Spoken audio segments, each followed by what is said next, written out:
And as we'll soon learn, there is no simple and direct formula to say, for instance, okay, if salt levels are high, a lot of water is retained.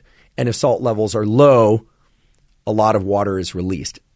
On the one hand, that can be true, but it's also the case because these systems are homeostatic, meaning they're always seeking balance, both within the salt system, and between systems, the salt and water system. It's also the case often that if we have enough sodium, well, then we can secrete sodium and some water will follow. Or if we don't have enough sodium, then yes, indeed, because we're not holding on to water, more fluid can be excreted. But if that condition of low sodium lasts long enough, then we start to retain water because the body recognizes, salt is low and water is being excreted, and eventually a system will kick in to retain water.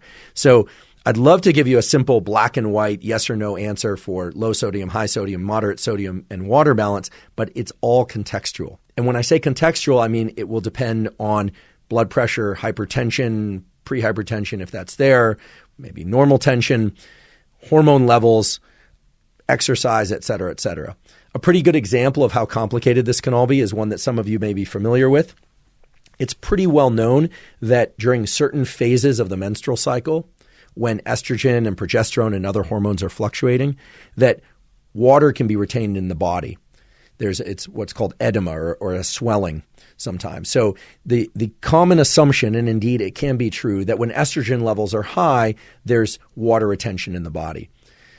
Also in males, if estrogen levels are high, there can be water retention in the body. This is one of the reasons why athletes and in particular bodybuilders who take anabolic steroids like testosterone, which can be converted into estrogens, sometimes they'll walk around, they look like they were partially inflated. They look like they're going to pop, and it looks like a swelling of the skin, not just because they have large muscles. And that's not always, but often water retention due to testosterone conversion into estrogen.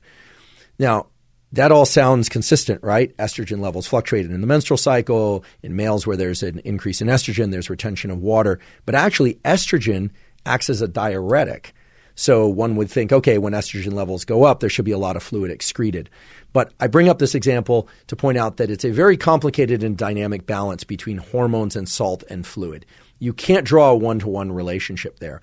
And that turns out to be a very important point, and we can use that not as a way to further complicate things, but as a way to understand under which contexts less sodium intake or more sodium intake can be beneficial. So that's where I'd like to turn our attention now. So how much salt do we need, and what can we trust in terms of trying to guide our ingestion of salt?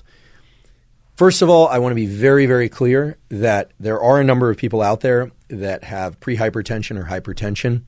You need to know if you have prehypertension or hypertension. You need to know if you have normal tension, meaning normal blood pressure. Everyone should know their blood pressure. It's an absolutely crucial measurement that has a lot of impact on your immediate and long-term health outcomes. It informs a lot about what you should do. Should you be doing more cardiovascular exercise? Should you be ingesting more or less salt? Should you be adjusting any number of different lifestyle factors? So you need to know that.